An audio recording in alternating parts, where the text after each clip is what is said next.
These types of problems, once you sort of read this problem, you immediately recognize it's a triple Venn diagram problem. And I'm going to just start with that structure. And we'll see where it goes. You start filling in the information. We have 3 countries, England, France, and Italy.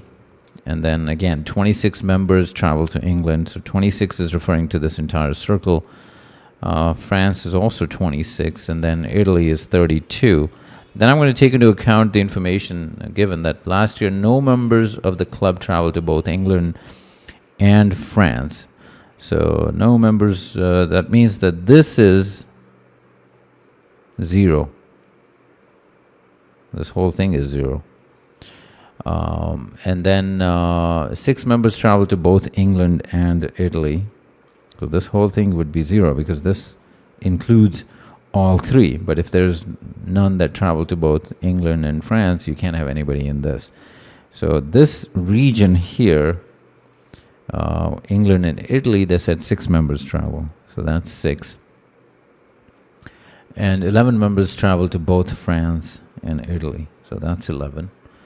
Question is, how many members of the club travel to at least one of these 3 countries last year? So how many members of the club traveled to at least one of these 3 countries? So essentially they're looking for the total number of people that traveled.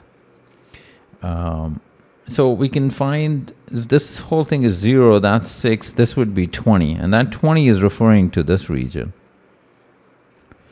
Same thing here, this is 6 and this is 11, that is a 0. So that's 17, which means this is 15. That's 15 is number of members that travel to Italy alone. And then this would be 26 minus 11 would be the number of members that travel to France alone. 26 minus 11 would be 15.